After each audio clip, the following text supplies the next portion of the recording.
বাংলাদেশে শেষ পর্যন্ত রাজনৈতিক শাসন শুরু হয়েছে।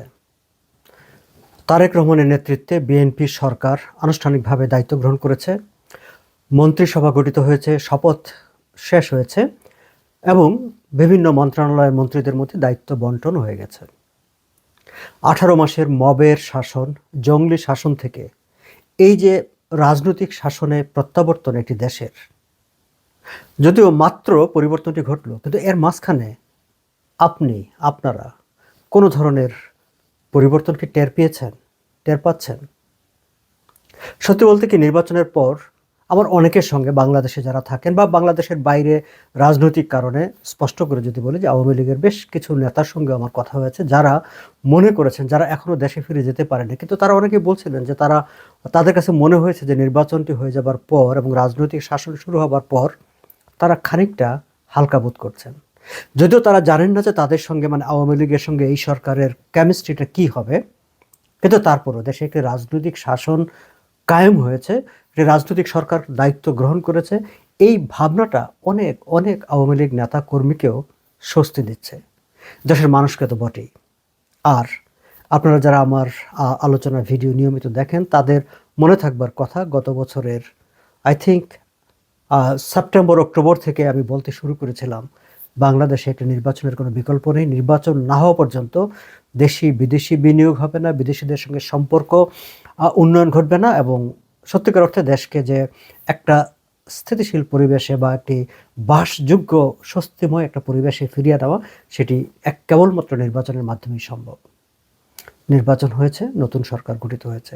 ইতিমধ্যে আপনারা বিভিন্ন ইউটিউবে বা বিভিন্ন জায়গায় বিভিন্ন আমার চাইতে যারা রাজনীতি ভালো ব্যাখ্যা করেন, বিশ্লেষণ করেন, তাদের এই নতুন সরকারকে নিয়ে ব্যাখ্যা বিশ্লেষণ শুনেছেন। আমি ঠিক সেই অর্থে ব্যাখ্যা বিশ্লেষণে যাব না, কিন্তু আমি আমার নিজের মনে কতগুলো ভাবনা যেগুলো তৈরি হয়েছে, সেই ভাবনাগুলো আপনাদের সঙ্গে একটু শেয়ার করতে চাই। আচ্ছা, যদি ঠিক শপথ অনুষ্ঠানের দিকেই ঠিক ওই জায়গাটা থেকে শুরু করি, খুব ছোট্ট একটা জিনিস, আমি জানি না আপনাদের চোখে পড়েছে কিনা, আমার চোখে পড়েছে। আমি সেটি আমার ফেসবুক পোস্টে আমি উল্লেখও করেছিলাম যে আমি খেয়াল করে দেখলাম যে কেবলমাত্র কোরআন তেলাওয়াত দিয়েই শপথ অনুষ্ঠানটি শুরু হয়েছে। আমরা আমাদের ছোটোবেলা থেকে বড় হওয়ার প্রক্রিয়া সবসময় দেখেছি কোরআন সহ অন্যান্য ধর্মাবলম্বী অন্তত 4টি ধর্মের ধর্মগ্রন্থ থেকে পাঠ করে যে কোনো রাষ্ট্রীয় অনুষ্ঠান শুরু হয়, কিন্তু এবার সেটি হয়নি। কিন্তু সংসদ সচিবালয়ের যে সচিব ভদ্রমহিলা, যিনি অনুষ্ঠানটি পরিচালনা করছিলেন, খুব আধুনিক স্মার্ট, তিনি হিজাব পরেননি, মাথায় কাপড় দেননি, তার মতো করে খুবই চৌকস একজন ভদ্রমহিলা অনুষ্ঠানটি সঞ্চালনা করছিলেন। কিন্তু তিনি কোরআন তেলাওয়াতের পরপরই শপথ গ্রহণের জন্য প্রধান নির্বাচন কমিশনারকে আহ্বান জানান। হ্যাঁ, এটি আমার কাছে খুব ইঙ্গিতপূর্ণ মনে হয়েছে, কিন্তু সেই ইঙ্গিতটি কোন তরফের? এটি নির্বাচন কমিশন সচিবালয়ের। এখন এটি কি নির্বাচন কমিশনের সচিবালয়ের, দুঃখিত, এটি সংসদ সচিবালয়ের সিদ্ধান্ত। সো এটি কি সংসদ সচিবালয়ের সিদ্ধান্ত নিয়েছিল, নাকি তারেক রহমান সরকারের কোনো পরামর্শ বা কোনো নির্দেশনা সেখানে ছিল, সেটি আমরা জানি না। বাট এই জিনিসটি আমার কাছে একটু খটকা লেগেছে যে আমরা কি কোনো ইঙ্গিত দিতে চাইলাম এই কেবলমাত্র একটি ধর্মীয় গ্রন্থ থেকে পাঠ করার মাধ্যমে, শপথ অনুষ্ঠান পরিচালনার মাধ্যমে? যাই হোক, এটিকে আমরা খুব বড় করে ধরতেও পারি, আবার নাও ধরতে পারি। কিন্তু আরও কিছু বিষয় আমরা একটু ধরবো, আমরা একটু আলোচনায় নেব। না, সংবিধান সংস্কার পরিষদ নিয়ে যে বিতর্ক হয়েছিল এবং বিএনপি ভেরি রাইটলি তারা যথাযথভাবেই সেই শপথ অনুষ্ঠানে তারা যায়নি, না গিয়ে তারা সংবিধানের পক্ষে থেকেছে, সংবিধানকে সমুন্নত রাখার সিদ্ধান্ত নিয়েছে। আমি মনে করি সেটি খুব ভালো কাজ করেছে। এবং যেহেতু যদিও আওয়ামী লীগ বিহীন এই নির্বাচন, রুমিন ফারহানা তার এক ইন্টারভিউতে তিনি বলছিলেন যে 30% অফ দ্য পিপুলের রিপ্রেজেন্টেশন এই পার্লামেন্টে নাই, বাট ইভেন বিএনপি সংখ্যাগরিষ্ঠ জনতার ভোট নিয়ে, ম্যান্ডেট নিয়ে তারা সরকার পরিচালনার দায়িত্ব গ্রহণ করেছে। ফলে তারা সাংবিধানিকভাবে দায়িত্ব গ্রহণ করেছে, সংবিধান অনুসারে তারা সিদ্ধান্ত নেবে রাষ্ট্র কীভাবে পরিচালিত হবে, কী হবে। তারা বিরোধী দলের সঙ্গে আলাপ আলোচনা করবে অবশ্যই, কিন্তু মেজর পলিসি ডিসিশনটা তো তাদেরই নিতে হবে, এবং তারা সেটি করেছে। ফলে আমি তাদেরকে ধন্যবাদ জানাই, এবং আমি মনে করি এটি তারা খুব একটি ভালো কাজ করেছে। এখন আমরা যদি বিএনপির দিকে একটু তাকাই, দেখেন 50 সদস্যের একটি ক্যাবিনেট গঠন করা হয়েছে, পূর্ণমন্ত্রী প্রতিমন্ত্রী মিলে। তারপরে আরও 10 জন উপদেষ্টা হয়েছে, আরও কিছু বিশেষ নিয়োগ হবে বলে শোনা যাচ্ছে। ফলে ঠিক প্রথম প্রথম পত্রপত্রিকায় যে একটা কথা শোনা যাচ্ছিল যে ছোট মন্ত্রিসভা হবে কিংবা একটা পরিমিতি বোধের একটা ক্যাবিনেট নিয়ে তারেক রহমান তার দেশ শাসনের কাজ শুরু করবেন, সেই ব্যাখ্যাটা সেই ন্যারেটিভটা আসলে শেষ পর্যন্ত থাকেনি। 50 জনের এবং 10 জন উপদেষ্টা, 60 জন, আরও যদি 10 জন যুক্ত হয়, 60-70 জনের একটা ক্যাবিনেট, এটা কিন্তু একেবারে ছোট নয়, বলা যায় একেবারে ঢাউস একটা মানে পারিষদবর্গ নিয়েই তারেক রহমান দায়িত্ব পালন করতে শুরু করেছে। তবে মজার ব্যাপার হচ্ছে এই যে 50 জনের মন্ত্রী প্রতিমন্ত্রী তিনি নিয়োগ দিয়েছেন, তার প্রায় 40 জনই হচ্ছে ফার্স্ট টাইম তারা মন্ত্রী হলেন, নতুন তারা। এটি আমার কাছে মনে হয়েছে যে অবশ্যই একটা ভালো দিক যে তারেক রহমান তার মতো করে ভেবে চিনতে যাদেরকে তিনি আস্থায় রেখেছেন তাদেরকে তিনি দায়িত্ব দিয়েছেন, এবং তারা কতটা আস্থা আর প্রতি সম্মান রাখতে পারবে, কতটা দায়িত্ব পালন করতে পারবে, সেটা বুঝবার জন্য অবশ্যই তাদেরকে সময় দিতে হবে, এবং আমরা সেই সময়টা দেব এবং তাদের প্রতি আমরা একটা তীক্ষ্ণ নজর রাখবো। কিন্তু আমার কাছে খটকা লেগেছে যে বিষয়টি, যে সাম্প্রতিক সময়ে নারীর অধিকার নিয়ে সবচেয়ে বেশি আলোচনা সমালোচনা উঠেছিল। বিশেষ করে জামাতের আমির যখন বলছিলেন যে নারীদের কর্মঘণ্টা কমিয়ে দেওয়া হবে, বা বিভিন্ন জায়গায় নারীদের উপর আক্রমণ, তাদেরকে ঘরে আটকে রাখা, ঘরে বসিয়ে রাখা, এইসব আলাপ আলোচনা চলছিল, ঠিক সেরকম একটি সময়ে বিএনপি সরকার গঠন যখন করলো, তাদের ক্যাবিনেটে 50 সদস্যের বিশাল মন্ত্রিসভায় মাত্র 3 জন নারী আছেন, আফরোজা খানম রীতা, শামা ওবায়েদ, ফারজানা শারমিন পুতুল। 3 জনেরই বাবা রাজনীতিতে ছিলেন, গুরুত্বপূর্ণ দায়িত্বে ছিলেন। শামা ওবায়েদকে আমরা রাজনীতিতে সক্রিয় দেখেছি বছরের পর বছর ধরে। বাকিরা হয়তো থেকে থাকবেন, হয়তো আমার চোখে তেমনটা পড়েনি, যেহেতু আমি অত বেশি রাজনীতির প্রতি খবর রাখতাম না। কিন্তু 50 জনের মন্ত্রী পরিষদে মাত্র 3 জন নারী। কিংবা আমরা যদি সংসদ সদস্যের দিকে তাকাই, সেখানেও কিন্তু এবার মাত্র মানে 6 জন, মানে বিএনপির দল থেকে 6 জন নারী সরাসরি ভোটে নির্বাচিত হয়ে এসেছেন। রুমিন ফারহানা বিএনপির ছিলেন, কিন্তু তিনি স্বতন্ত্রভাবে নির্বাচিত হয়েছেন, মাত্র 7 জন নারী নির্বাচিত হয়েছেন। ফলে এই সংখ্যাটা আমার কাছে মনে হয়েছে যে এই যে নারীকে নিয়ে এত আলাপ আলোচনা, সেই জায়গাটায় বিএনপি আরেকটু উদার হলে একটা উদার বার্তা দিতে পারতো, আরও বেশি কিছু নারীকে অন্তর্ভুক্ত করে মন্ত্রিপরিষদে। আমরা যদি পশ্চিমে তাকাই, তারেক রহমান, পশ্চিমের প্রসঙ্গটা আমি এই জন্য আনছি যে তারেক রহমান দীর্ঘ সময় লন্ডনে বসবাস করে সেখানকার সংস্কৃতির সঙ্গে রাজনীতির সঙ্গে পরিচিত হয়ে তিনি দেশে গেছেন। অনেকেই বলে থাকেন, আমরাও ভাবি যে তিনি হয়তো যে তার যে ওয়েস্টার্ন এক্সপিরিয়েন্স বা নলেজ তিনি গেইন করেছেন, গ্যাদার করেছেন, সেগুলোর একটা প্রতিফলন হয়তো তার শাসন প্রক্রিয়ার মধ্যে দেখা যাবে। সে জায়গায় এখন কিন্তু ওয়েস্টে মানে আপনার ক্যাবিনেটে 50-50, মানে নারী পুরুষের সমান এই রেশিওটা নিয়ে কথাবার্তা হচ্ছে। এবং কানাডাতে আমি দেখেছি যে জাস্টিন ট্রুডো তো 50% করেই ফেলেছিলেন। আমরা বাংলাদেশে 50% তো আশা করি না, কিন্তু 3 জন না, আরও বেশি কিছু আমরা আশা করেছিলাম। যাই হোক, এর বাইরে একটা গুরুত্বপূর্ণ সিদ্ধান্ত বিএনপির একদম প্রথম তারা আনুষ্ঠানিকভাবে ঘোষণা করেছে, সেটি হচ্ছে যে বিএনপির এমপিরা তারা ডিউটি ফ্রি গাড়ি নেবেন না এবং সরকারি কোনো প্লট নেবেন না।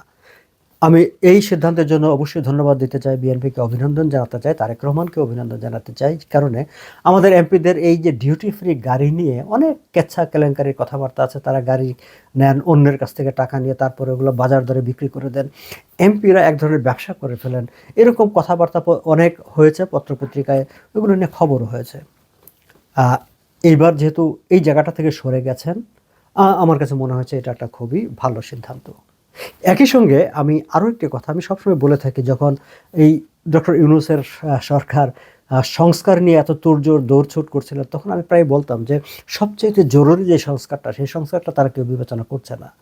এমপি হচ্ছেন আইন প্রণেতা, তাদের কাজ হচ্ছে জাতীয় সংসদে আইন প্রণয়ন করা, তারা কেবল আইন প্রণয়নের কাজে ব্যস্ত থাকবেন। এর বাইরে হাট কমিটি, বাজার কমিটি, স্কুল কমিটি, সেগুলোর চেয়ারম্যান হওয়া, মেম্বার হওয়া, গম কাজের বিনিময়ে খাদ্য কাবিখার, গম টম, এইসব ভাগ বটোয়ারার মধ্যে তাদের কোনো রুল থাকবে না, এই ব্যাপারটি নিশ্চিত করা।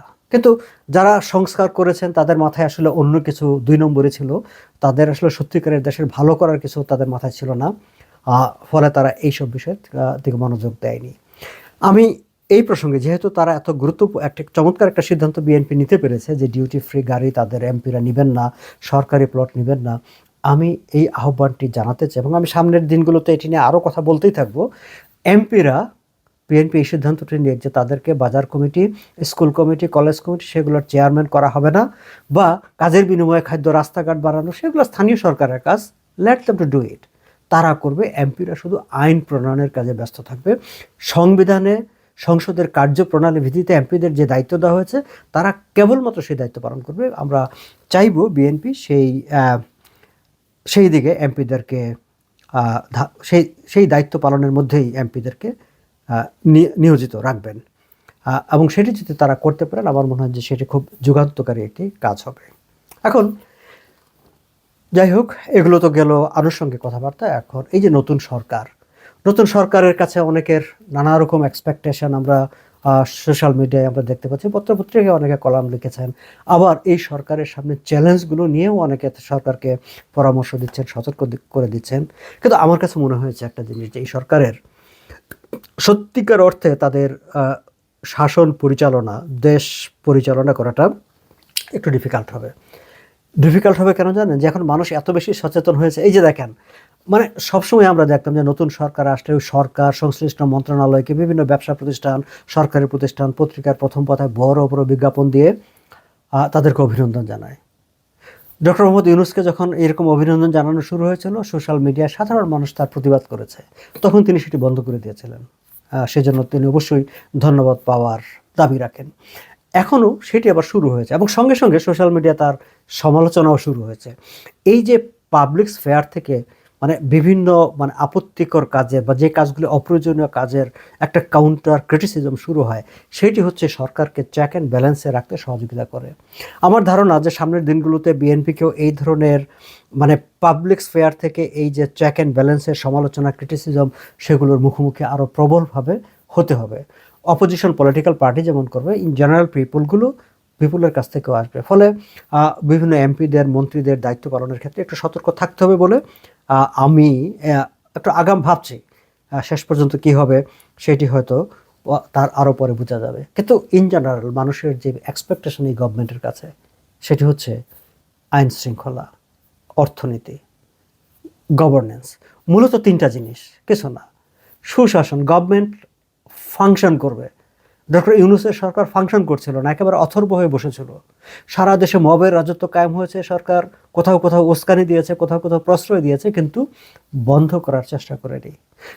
তারেক রহমান সেগুলো বন্ধ করার চেষ্টা করবেন, অবশ্যই কঠিনভাবেই করবেন, কারণ সালাউদ্দিন আহমেদ একজন সিজনড পলিটিশিয়ান, তিনি পোর খাওয়া রাজনীতিক, তাকে স্বরাষ্ট্র মন্ত্রণালয়ের দায়িত্ব দেওয়া হয়েছে।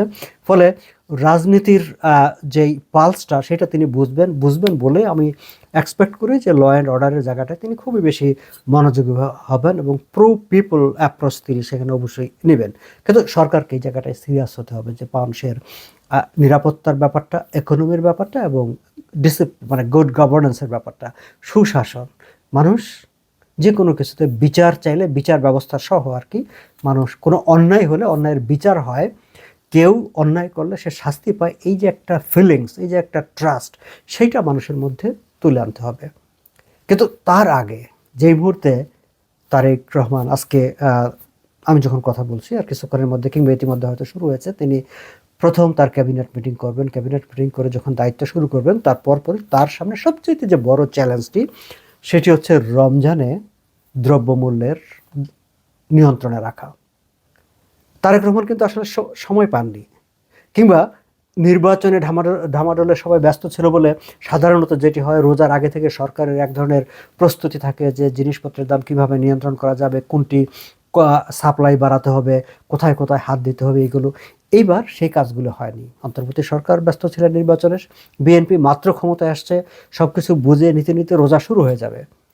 তার মাঝখানে আমি ঢাকার দৈনিক সমকালে একটা রিপোর্ট দেখলাম যে ইতিমধ্যে ঢাকা সহ দেশের বিভিন্ন স্থানে জিনিসপত্রের দাম নাকি বাড়তে শুরু করেছে, এবং এটি একবার যদি বাড়তে শুরু করে তাহলে সেটি বাড়তেই থাকে। এখন বিএনপি যেহেতু পলিটিক্যাল গভর্নমেন্ট, অনেক একাধিকবার দেশ পরিচালনায় তাদের অভিজ্ঞতা আছে, এবং খুবই সিজনড পলিটিশিয়ানরা সরকারের আশেপাশে আছেন। ফলে আমরা আমরা আমরা আশা করব অবশ্যই যে তারা এই চ্যালেঞ্জটি অত্যন্ত সাফল্যের সঙ্গে এটি মোকাবেলা করবেন। কারণ এটা মনে রাখতে হবে যে তারেক রহমান প্রধানমন্ত্রী হিসেবে দায়িত্ব গ্রহণের পর বিএনপি নতুন করে ক্ষমতায় আসীন হবার পর এটি হচ্ছে তাদের প্রথম চ্যালেঞ্জ এবং সবচাইতে সেন্সিটিভ চ্যালেঞ্জ, রোজার মাসে জিনিসপত্রের দাম নিয়ন্ত্রণে রাখা। তারপরে তো বাকি চ্যালেঞ্জগুলো আসবেই, আরও নানা বিষয় আসবে, সেগুলো নিয়ে আমরা পর্যায়ক্রমে কথা বলবো। ভালো থাকবেন আপনারা।